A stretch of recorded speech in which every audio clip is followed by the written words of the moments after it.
Bonjour, je suis David Darnaud, je suis sexothérapeute et dans cette vidéo on va parler des exercices de Kegel. Alors les exercices de Kegel, ce sont tout simplement des exercices de renforcement des muscles du plancher pelvien, c'est-à-dire les muscles du périnée. Alors le gros avantage de faire ces exercices, c'est que ça va renforcer votre érection et vous allez pouvoir aussi lutter un petit peu contre l'éjaculation précoce si vous pratiquez ces exercices, parce que en apprenant à contrôler ces muscles, eh bien ça peut permettre au moment où vous allez éjaculer de désamorcer un petit peu votre envie d'éjaculer ou de freiner l'arrivée de l'éjaculation. Donc c'est intéressant. Donc les deux gros avantages, c'est premièrement de raffermir votre érection et deuxièmement c'est de lutter un petit peu contre l'éjaculation précoce en apprenant à désarmer un petit peu l'éjaculation. Alors, pour pratiquer ces exercices, il faut arriver à localiser les muscles dont on parle. Donc, je vais vous mettre quelques illustrations. Donc, voilà, là, vous avez le périnée. Et donc, on va renforcer le muscle pubococcygien. Le muscle pubococcygien, c'est le muscle, ça c'est un petit tip que je vous donne, c'est le muscle qu'on utilise lorsque l'on veut s'arrêter d'uriner. Donc, lorsque vous êtes aux toilettes, si vous souhaitez stopper le jet d'urine, hop, c'est le muscle pubococcygien que vous allez utiliser pour faire ça. Donc vous pouvez vous entraîner à le reconnaître en arrêtant d'un coup le jet d'urine lorsque vous êtes aux toilettes et vous allez voir que le muscle que vous utilisez pour faire ça, c'est le muscle pubococcygien. Donc c'est un autre truc pour bien le localiser et pour se familiariser avec ce muscle. Voilà, maintenant que vous le localisez, comment faire pour faire les exercices de Kegel? Eh bien, tout simplement, il suffit de mettre un objet entre votre anus et vos testicules qui va permettre aux muscles du plancher pelvien de remonter légèrement à l'intérieur de votre corps. Et donc, lorsqu'ils vont remonter légèrement à l'intérieur de votre corps, l'exercice, le fameux exercice de Kegel, ça va être de pressionner ces muscles pour pousser un petit peu l'objet. Donc vous allez avoir besoin d'une chaise en bois au début. Après, une fois que vous avez l'expérience, vous pouvez les faire n'importe où. Mais au début, les premières semaines, et en général, c'est quand même plus pratique comme ça. Lorsque vous vous asseyez sur une chaise en bois ou un banc en bois, un support ferme, et que vous placez l'objet, eh bien vous avez plus de facilité à réaliser l'exercice. Donc au début, je vous conseille d'avoir une chaise en bois ou un banc, vous asseoir sur la chaise en bois, de placer votre objet entre votre anus et vos testicules. Donc pour l'objet, vous pouvez choisir une balle de tennis, une balle de golf ou un tube en PVC. Moi personnellement, j'utilise un tube en PVC qui fait 3 cm de diamètre.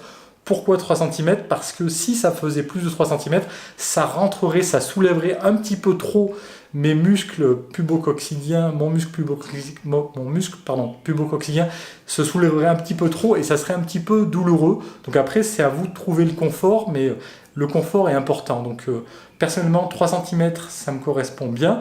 Peut-être vous, ça sera 4 cm. Il faut essayer, il faut que vous trouviez votre confort.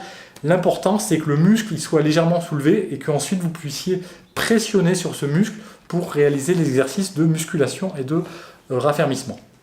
Donc, une fois que vous aurez votre chaise en bois et que vous aurez trouvé l'objet qui vous correspond, ensuite vous le placez donc entre votre anus et vos testicules. Et le premier exercice, donc il y en a deux, soit vous pompez comme ça, donc vous pompez sur l'objet, c'est-à-dire que l'objet que vous passez sur la chaise, il va remonter donc votre muscle pubococcygien à l'intérieur de votre corps, et bien vous allez tendre ce muscle, et donc ça va pressionner vers le bas la balle de tennis par exemple. Donc je tends mon muscle, et ça pressionne la balle de tennis vers le bas, hop, ça le pressionne, et je fais des allers-retours comme ça. Donc je peux en faire 10 par exemple. Donc tout simplement, 1, 2, 3, 4, 5, 6, 7, 8, 9, 10. Vous allez voir, vous êtes épuisé au bout de 10 répétitions, surtout quand vous commencez. Après, au bout d'un mois, vous pouvez en faire 20, 30, il n'y a pas de problème.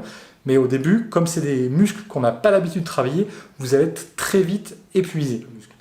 Donc le deuxième exercice pour raffermir les muscles du périnée, c'est un exercice de pression. Donc pareil, on va mettre la balle de tennis, on va mettre la balle de golf ou on va mettre le tube en PVC sur la chaise en bois. Et là, au lieu de faire des allers-retours comme ça, on va pressionner tout simplement Donc vous allez venir, avec votre muscle pubococcygien, vous allez venir écraser la balle de tennis. On l'écrase littéralement, on bande. Cette fois, on bande le muscle PC, on vient pressionner la balle de tennis et on reste comme ça, on tient cette position pendant 1 seconde, 2 secondes, 3 secondes le plus possible. Donc pareil, au début, vous allez voir que c'est très difficile. On tient 2-3 secondes et on est épuisé. Donc 2-3 secondes, vous arrêtez. Et puis ensuite, après 20 secondes, vous recommencez 2-3 secondes. Au bout d'un mois, vous pourrez tenir 10 secondes sans problème. 15 secondes, vous allez voir. Et c'est là que vous pourrez jauger vos progrès. Parce que 15 secondes, ça ne vous fera plus peur. Et vous pourrez ainsi mesurer votre progression. Donc, mais au début, c'est normal. Comme c'est des muscles qu'on n'a pas l'habitude de travailler, c'est normal. Vous êtes épuisé au bout de 2 secondes. Ne vous inquiétez pas, c'est normal.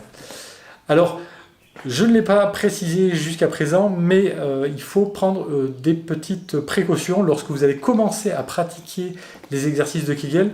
Comme ces muscles, eh bien, en général, on ne les travaille jamais, vous pouvez éventuellement vous froisser un petit peu ces muscles au début lorsque vous allez commencer à les travailler. Donc ce que je vous demande, les 2 précautions que je vais vous demander de respecter, c'est la première semaine de vraiment travailler presque à vide, presque en dilettante, c'est-à-dire qu'il va vraiment falloir juste vous échauffer un petit peu et pas vraiment travailler les muscles parce qu'il y a un petit risque de blessure. C'est pas très grave, mais ça vous obligerait, au pire, si vous abîmez un petit peu les muscles, si vous froissez les muscles du périnée, ça vous obligerait à reporter votre envie de pratiquer les exercices de Kegel à 2 ou 3 semaines dans le futur, donc ça serait un petit peu dommage. Donc au début, là, juste pendant 1 semaine, vous pratiquez 1 fois tous les 2 jours et vous pratiquez vraiment presque à froid. Si vous pratiquez trop fort d'entrée, il y a un risque de lésion très légère, mais il vaut mieux le savoir pour éviter de se blesser. Et la deuxième précaution, c'est de pas pratiquer avec les abdominaux, mais uniquement avec les muscles du plancher pelvien. Donc évitez de vous servir de vos abdominaux. Voilà, donc si vous pratiquez ces exercices tous les 2 jours pendant à peu près 1 mois, vous allez commencer à avoir de bons résultats. L'idéal, c'est de les pratiquer pendant au moins 1 mois ou 2. Si vous les pratiquez que pendant 2 semaines, c'est un peu léger. Ensuite, au niveau de la fréquence, il faut les pratiquer tous les 2 jours. Donc 2 jours, vous pratiquez pendant 5 minutes, ça suffit. Et vous pratiquez tous les 2 jours pendant 1 mois et vous allez voir qu'au bout d'1 mois ou 2 mois, vous aurez votre érection sera raffermie et vous aurez un bien meilleur contrôle sur ces muscles. Lorsque l'éjaculation va pointer le bout de son nez, vous allez voir qu'au moment critique, en forçant un petit peu sur ces muscles, ça désarme un petit peu votre éjaculation. Et donc là, vous aurez les 2 gros bénéfices. Alors pour ceux qui sont restés jusqu'à la fin de cette vidéo, un petit bonus. Lorsqu'on pratique les exercices de Kegel d'une façon régulière, vous allez voir que c'est un petit peu, ça peut être un petit peu répétitif et donc c'est pas super intéressant. Par contre, si vous voulez une alternative, pratiquer le VTT pendant 2 ou 3 heures, ça équivaut à pratiquement 1 mois d'exercice de Kegel. Donc moi, c'est mon expérience. Lorsque je pars en vacances, je pratique le VTT et les muscles pubococcygiens, les muscles du plancher pelvien, vu qu'ils sont obligés de forcer sur la selle pour gommer un peu les aspérités du terrain, ça permet donc d'absorber les vibrations, mais ça renforce aussi énormément les muscles du plancher pelvien. Et donc, il y a une alternative à la pratique des exercices de Kegel, c'est la pratique du VTT sur des terrains un petit peu accidentés pendant 1 heure ou 2. Ça fortifiera aussi énormément vos érections et ça peut aussi vous permettre de mieux lutter contre l'éjaculation précoce. Donc voilà, c'est un petit bonus de fin de vidéo, mais que je vous recommande pour l'avoir essayé et pour m'être rendu compte que ça fonctionnait aussi vraiment. Donc si vous avez apprécié cette vidéo, eh bien vous pouvez mettre un petit pouce bleu ou vous abonner. C'est pas pour moi que vous le faites, mais ça va permettre aux personnes qui cherchent des renseignements sur les exercices de Kegel de trouver facilement cette vidéo et donc vous leur rendrez service à eux et vous me ferez aussi plaisir à moi. Voilà, donc je vous remercie pour cette vidéo, d'avoir visionné cette vidéo et je vous dis à très bientôt pour une prochaine vidéo. Merci et au revoir.